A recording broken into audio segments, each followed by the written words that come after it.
There's no such thing as moral victories in the Iron Bowl, but man, you got to be proud of the fight in these Auburn Tigers. And boy, what a crazy next few months we're about to have together. Listen, put me in the parking lot, with Bears, and I'll go out there and play. It don't matter. You are Locked On Auburn, your daily podcast on the Auburn Tigers. Part of the Locked On Podcast Network, your team every day. Yes, welcome on into Locked On Auburn, your daily Auburn Tigers podcast. I'm your host, Zach Blackerby, and thank you so much for making Locked On Auburn your first listen every single day. And for the last time this regular season, when it comes to football, Dale Daprich, Montgomery radio vet, joining us to break down everything that happened yesterday, both on the field and off the field. First things first, we'll talk about the Iron Bowl. Auburn falls by a strategic 22 points. Which is what the line Bet Online was, which is fascinating. They continue to nail it. It's incredible. But I think the big thing, Daryl, I can't, and I hate to be this guy, but I'm about to be. It's really hard to look back at yesterday's Iron Bowl and not think about the muffed punt that I don't think was muffed. I do not believe Keontae touched it. And Jarquez Hunter's uncharacteristic fumble that just kind of popped out of nowhere. He had 20, 30 yards of grass in front of him. Bama scored right after that muffed punt. If those two things don't happen, I think Auburn's in it with 5 minutes left to go. I think they're in it with 5 minutes to go. Totally being realistic. I just don't know if Auburn could have done enough defensively with the way defensive linemen were going down. That sure.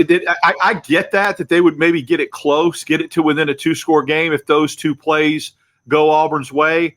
I just don't know if that defense was going to stop Alabama. I think Alabama would have answered, even if Auburn would have come and made it a 1-score game. I think Alabama was going to continually answer and pull away because of the talent level they have on offense, because of Bryce Young, and because of Auburn's defense, to me, just looking depleted. And, with the injuries, like I said, the defensive line playing the way it was, and the injuries that were happening, the linebacker play, some of that stuff, even the secondary looked a little bit took a step back compared to the previous game. So I agree. It would have looked better probably at the end of the day on the score, right? On paper, on the scoreboard, it might have been a 49-34 game or something like that. I don't think Auburn was going to be able to do anything to keep Alabama from continuing to answer any score, albeit, though, those two plays were big. Sure. And I don't understand what the SEC office is looking at. Look, I get, and I've said this, when Auburn benefited from what I consider to be two egregious calls in 2020. I'm going to be honest. The Bo Nix backwards lateral, it's trying to spike it. And I think Sean Shivers against Ole Miss may have touched that ball on the kickoff. That being said, I agree that I've said it then, that officials make mistakes. They're human beings. My problem is you have replay in effect to overcome and correct the deficiencies of human beings, because we're all not perfect, okay? But when you go to the booth and they get it wrong, it absolutely drives me crazy, because they have all the same angles that we saw over and over again, that ball never touched Scott. So why have a booth review if those clowns in the booth can't figure it out? I mean, I get it if you don't have a good angle. I get it if it's not conclusive. But that's about as conclusive as you can get, and the angle's good. Now, I'm going to say it. That did not cost Auburn the football game. I'm not going to be one of those dudes.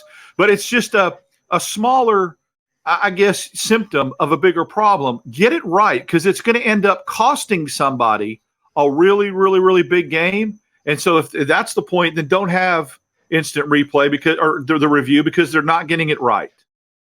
Sure. Yeah, no, I think that's well said. Other than that, I think the big thing is, wow, these guys continue to fight. They continue to fight hard. But still, none of these guys are excited, right? As we record this late Saturday evening, nobody's pumped because they played well and they played hard, right? Carnell Williams with a really touching press conference after the game, talking about how a lot of cool things happened over the last 4 weeks. Mm-hmm. And I think Auburn fans would agree with that. Some pretty cool moments. That Texas A&M game will live on in Auburn history for a long time. We will refer to that game 20 or 30 years from now, which is really cool to think about.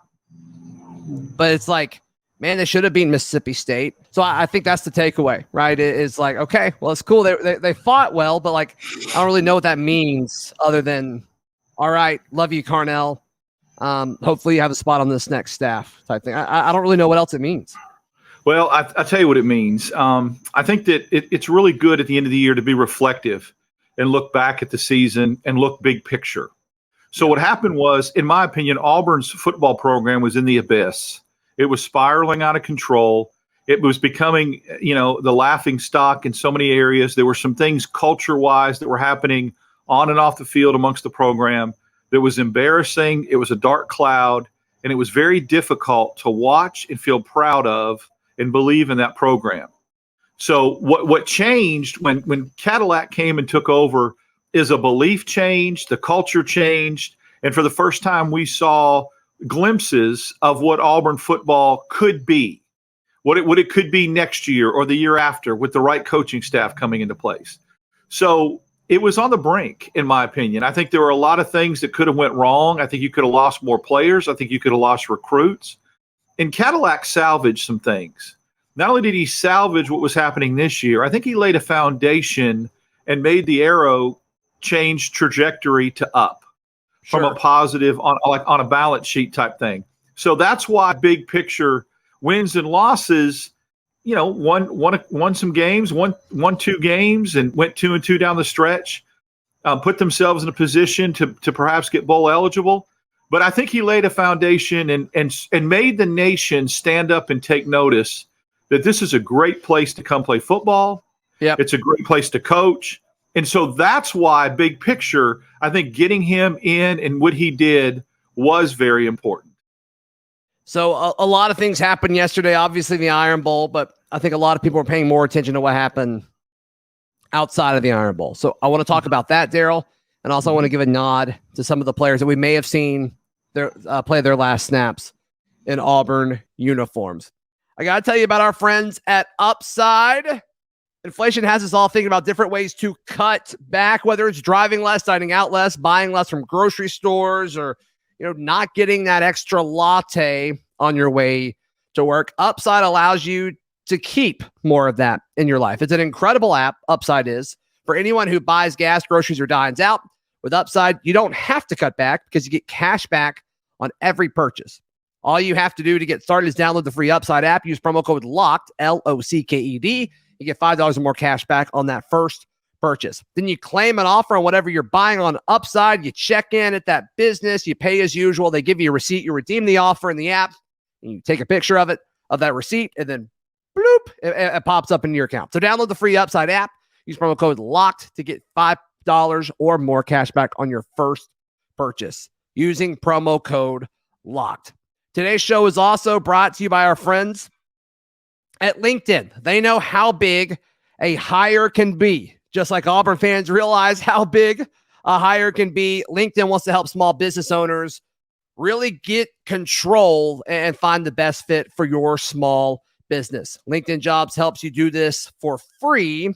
All you have to do is go to linkedin.com/lockedoncollege and post your job for free. They have simple tools like screening questions to make it easy to focus on candidates with just the right skills and experience so you can quickly prioritize who you'd like to interview and hire. LinkedIn Jobs helps you find the qualified candidates you want to talk to faster. LinkedIn.com/lockedoncollege. Terms and conditions apply. Daryl Dapprich, our guest, as always, following every Auburn football and basketball game. So Saturday was crazy. I'm eating breakfast with my family, and these reports from Pete Thamel and other national writers, Lowe with ESPN, reporting that Auburn is going to essentially be pursuing Hugh Freeze. They've been talking for the past few weeks, and that is now kind of the leader in the clubhouse for the Auburn job. Over the course of the day, you heard other names pop up. Luke Fickell's name has not gone away with people that I've talked to close to the situation. Johnson, who's like the quarterback coach for the Eagles, popped up out of nowhere. That's on message boards and a few other places. I thought that was interesting. I still kind of think it's going to be Hugh at the end of it, but also I'm the guy who's been kind of saying, hey, it's Lane Kiffin for the last 2 months. So what do I know? Well, I just think that there's a certain amount, and when we look back on this, giving some time and some perspective, it may end up being, what's best for Auburn, all things being said. But right now it stings. It stings because everything we heard from sources in the media to other sources that are very, very legitimate that predicted and picked some other things that happened within the Auburn program the last month, it was Lane Kiffin. It was Lane Kiffin. So you get used to that idea. You get excited about that idea. And I truly believe until about 48 hours ago, it was Lane Kiffin.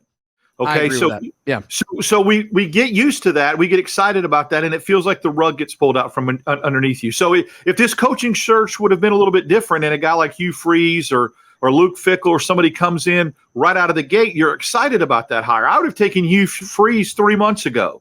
But when the opportunity came for Lane Kiffin, and it looked like that was going to be the hire, and there were some fans from Alabama and Georgia and Ole Miss that seemed to be in fear of that hire, it hurts. It stings right now. It's a little bit bittersweet.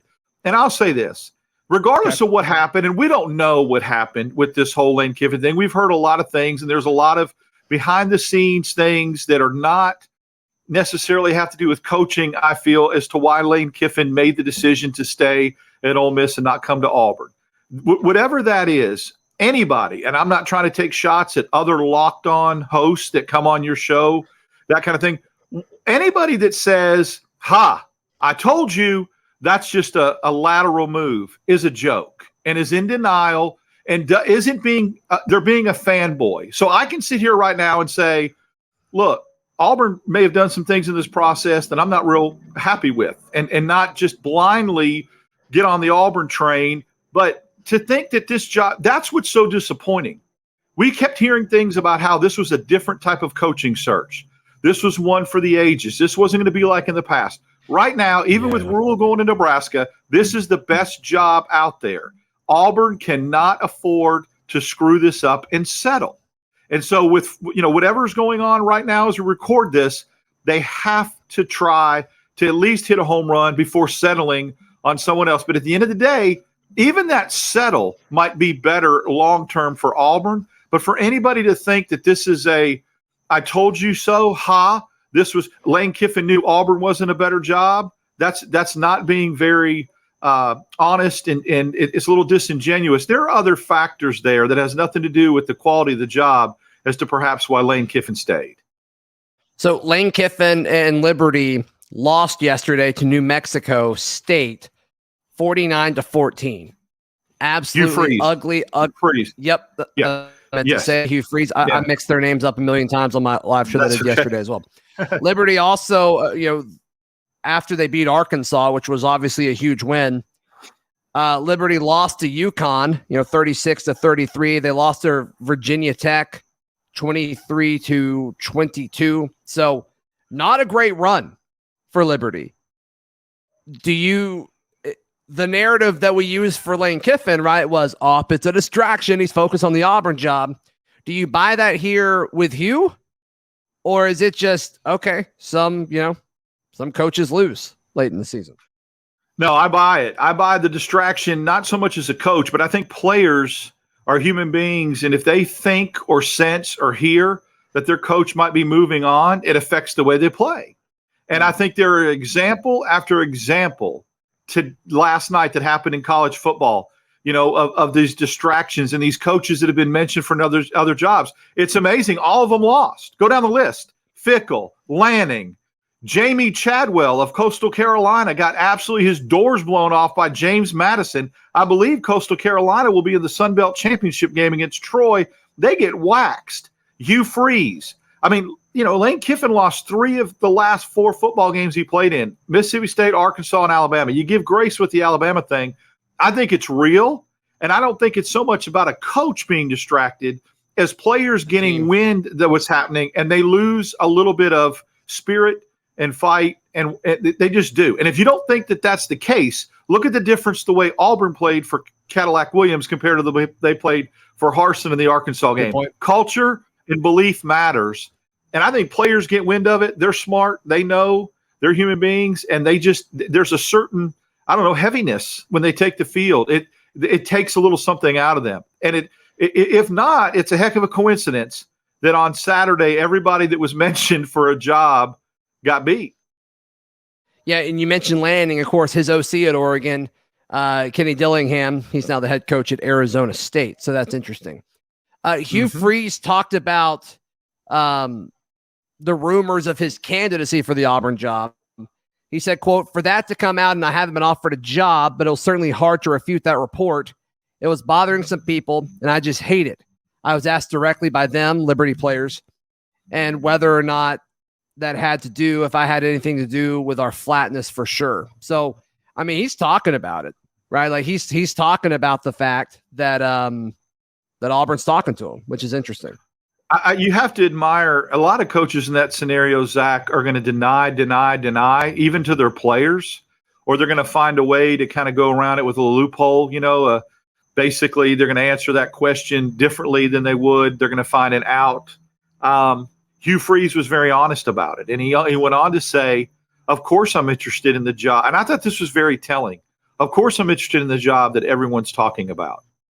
I mean, it kind of goes back to the point of how special this job can be and how coveted it is. But he was honest. He told his team, yeah, I mean, there's been some discussions, but they haven't made me a formal offer. So he could have denied it. He could have said no. He lied to his team. He didn't. I think that, again, there's so much out there now with social media. There's things that people have access to that normally they didn't have access to, peeling back the curtain a little bit. And these players, they know.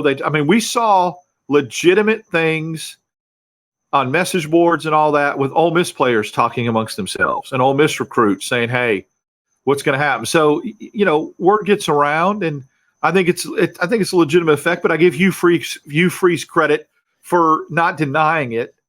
And he said his players came to him before the game, and I think that definitely affected performance. I do. Do you think Hugh Freeze talking publicly about it and admitting to media that he's talking to players about it? I get having the conversation with players and then not talking about it externally. Yeah. It feels just internal conversations.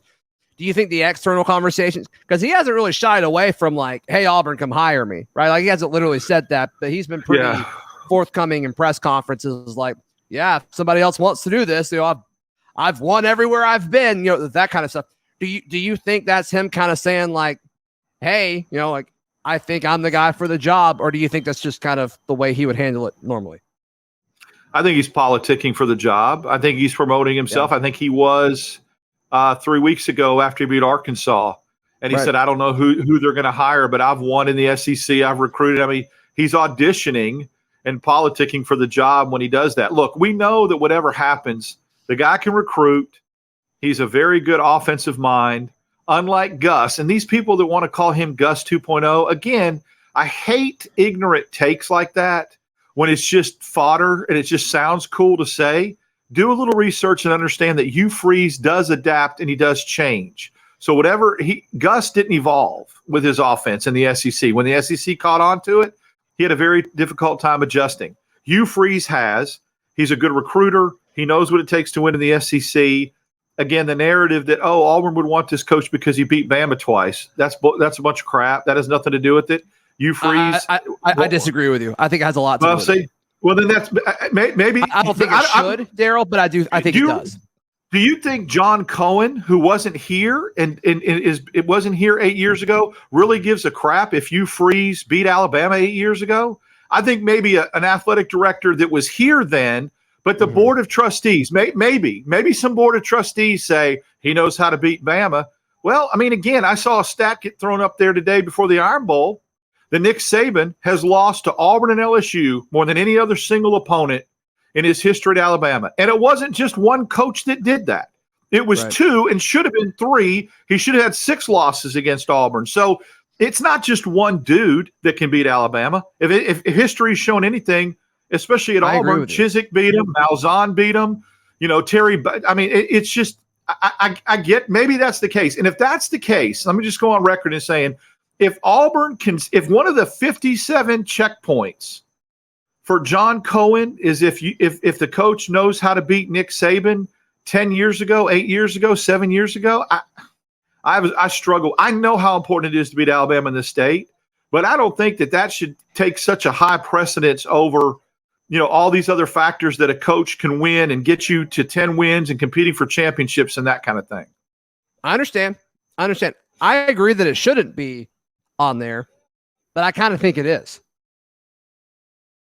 So, I mean, we can agree to disagree that if it's on there. I get it. Listen, and I respect your opinion. I guess my counterpoint to that be with how many times did Lane Kiffin beat Alabama? Right. And who was the number one target? Him. And they wanted him. He was the guy they zeroed in on. He was the number one target. He was their boy, and he has never beat Nick Saban. Never. And if that's the case, how much stock are they putting in to the fact that somebody beat Alabama when they wanted a coach that got smoked by him every time he's played them? Sure. Sure. And I think some of that's an Auburn thing. Bringing in Cohen, an outside guy, I do think that's a great point. I do think that's counter to that. But just that beat Bama that was painted on the wall and the main thing, for so long, it's just stop it. Just beat everyone. Well, that's what I'm saying. That's why Auburn gets called little brother and all. I mean, listen, you beat Alabama on the way to beating everybody else. That needs to be the mindset. Is we want to beat a lot of teams, and you're just one of them. Right? Don't put any special emphasis on beating them, and then Alabama gets to go play in the national championship game in 2017, and Auburn's supposed to be happy. No, just beat them on the way to beating everybody else. That needs to be the mindset. No, I love it. I love that. All right, I want to give a nod to some of the folks that may have played their last game as an Auburn Tiger, as well as get your thoughts on maybe some final predictions of who we think Auburn's next head coach will be, if you feel comfortable doing that. Absolutely. Sure. Cool. This week's thrilling moment in college football is brought to you by Nissan. The thrilling designs behind the new lineup from Nissan are intended to empower drivers in vehicles as capable as the driver themselves. When I think of unbelievable abilities on the field for this week's thrilling moment, Daryl, I think it has to be that first touchdown by Robby Ashford in the Iron Bowl. I think it gave a lot of energy. I think it gave a lot of excitement, maybe a little bit of false hope going into the rest of the 60 minutes of the contest. But yeah, I think that first touchdown run by Robby was awesome. I do as well. Can I give a runner up or what I feel like was a 1B in that scenario? Can I guess what it is? Go ahead. Touchdown pass to VAR? Yes. And the reason why is Auburn was down 28-7 and in a real danger point of the game of getting absolutely blown out.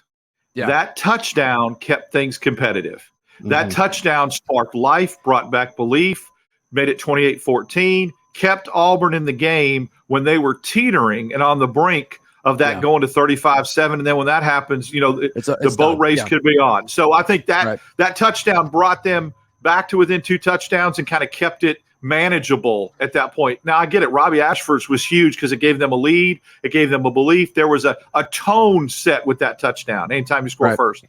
But the pass, number one, that it was a touchdown pass that showed a tremendous touch was, to me, very big because of Robby Ashford's growth and maturation. And then the fact that it got them back in the ball game. When he threw that ball and it was in the air, I actually said out loud, I'm like, oh, he overthrew it. And then somehow the ball just dropped right there. It was a great throw. Yeah. It was a beautiful throw. There was just so much arc on it, and he's not that type of passer. I was like, oh, he overthrew it. But no, it was a great throw. It was a great throw. This segment's been inspired by the thrilling new designs featured across Nissan's new lineup of vehicles. Pursue what thrills you in the all-new Frontier, Armada, or Pathfinder today. Available now at NissanUSA.com. I wrote a story for AuburnDaily.com shortly after the Iron Bowl, Daryl, talking about where Tank Bigsby is probably going to finish his Auburn career. He's going to be 7th all time in rushing. Even if he plays a bowl game, he's like 150 behind Trey Mason. And so he's probably not going to pass him. So probably going to finish 7th all time. And when you look at Tank Bigsby and you think about all the great running backs Auburn has had, I think he passed Brent Fullwood recently and James Brooks and some other explosive running backs. It's pretty cool. The end of an era probably for Tank Bigsby. And there's a chance Auburn gets into a bowl game at 5-7. You and I talked about that last week. Yeah. In fact, it's starting to get predicted. Auburn to the Liberty Bowl to play Baylor. And you brought that up, then everybody started talking about it afterwards. So props to you for that. Thank you. But who are some other Auburn Tigers that may have played their last game in orange and blue? I want to go back real quick to the Tank Bigsby thing. Understand this, that what he did is even more impressive to me than some of the people in front of him on that list. Keep in mind that he probably ran behind the worst 3-year period of offensive line play in Auburn history in a long time. Okay, he did. There's some of the other running backs got to run behind some really nice Auburn offensive linemen, or a scheme like Trey Mason with the RPO and going fast and all that. Tank Bigsby never had that luxury. He had not very good offensive line play and a really predictable, difficult offense to run behind, and he still finished where he finished. So that's even more impressive. What could have been, right, if Tank Bigsby could have ran behind some great offensive line. So I think that, I think of guys like Nick Brahms, who, although he didn't play and he hasn't played all year, how much he gave to Auburn, and Austin Troxell. If this is Derek Hall's last go round, he gave everything he had with one arm tonight, right? So guys like that really stick out to me. The offensive line, it's kind of hard to – I probably should give more kudos to guys like Brandon Council, who bounced around and did whatever was asked of them along the offensive line. I just feel like there was so much potential that guys coming into this program along the offensive line, and some of them seems like they've played since Ronald Reagan was president and didn't graduate. And it just never seemed to get better. Now, I will say this. How in the world, whatever Will Friend and Cadillac Williams and Ike Hilliard or whatever schemed from the Mississippi State game till the Alabama game, I think that Auburn had every game since then over 250 yards rushing since Cadillac took over. Yeah. That's with an offensive line that was struggling. So credit to them for scheming up some plays that got – now a lot of that's Robby. I get it. He had some quarterback yards rushing, but there was more running lanes too. You talk about a rushing stat. Auburn put this out in their release after the game. This is the first time ever Auburn has had 2 100-yard rushers 3 games in a row. I found that really hard to believe. Because we talked about it last week, how excited we were against Western Kentucky to see Bigsby and Hunter go over 100 yards for the second time in 2 weeks. They freaking did it in the Iron Bowl. You know what I'm saying? I mean, it was Robby and Jarquez, because Tank had like 63 or something like that. That's right. But to have two, so it wasn't the same 2-3 times. But yeah, it was the first time Auburn had a duo. Yeah, which is how did Ronnie and Carnell never do that? Like that was shocking to me. That blows my mind. Bo and McCaleb and the dual threat running Michael Dyer with him. What about Bo and Brent Fullwood? Bo and Brent Fullwood. I mean, good point. There's a lot that's surprising. I looked at that stat that showed Robby Ashford like 4th on the list of freshmen freshmen at Auburn. He had like 7 touchdowns. It was like 4th most as a freshman at Auburn. That's a stat that snuck up on me, right? I mean, that came out of nowhere. You didn't think that with the kind of year that Auburn had, that Robby Ashford was like top 5 in freshman touchdowns in the history at Auburn. Pretty impressive. And Jarquez is already 41st in rushing all time at Auburn. And so, I mean, another 1,000 yards gets you, dang close to the top. I really love the way he runs. Man, did he mature as a back this year too? Great things ahead for that kid. Yeah. And they use him in fun ways, like a lot of misdirection tosses tonight, which was really, really fun. Yeah. And a few of them popped. One of them would have gone for 30 or 40 more if he didn't have that fluky fumble. And, I love that Carnell went right back to him in the next drive. After that, I think the next drive, what a big run that was too. That next drive, 25, 30 yards, made some people miss, carried some people with him. Yeah, I loved that too. See, those are the kind of things that I see, that I look at, that are glimmers of hope for whatever coach takes his program over, and what we're going to have to look forward to next year for Auburn football. There's a core there. There's a basis. There's a foundation.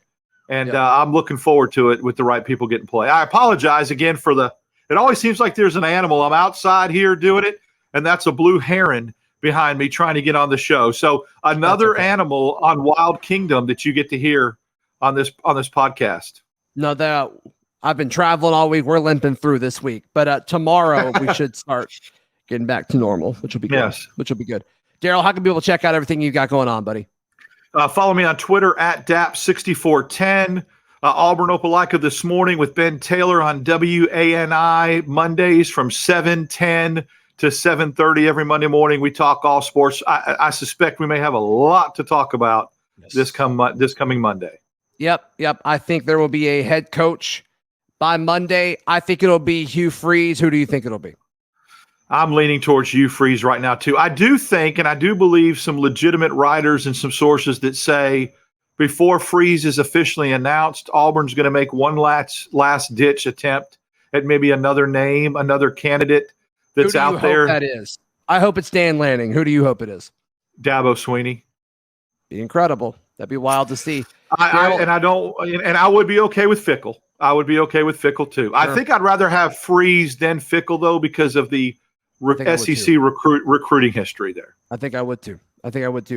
Daryl, thank you so much for your time. As always, my friend, you can find all my written work at auburndaily.com, and we will see you tomorrow. This has been Locked On Auburn.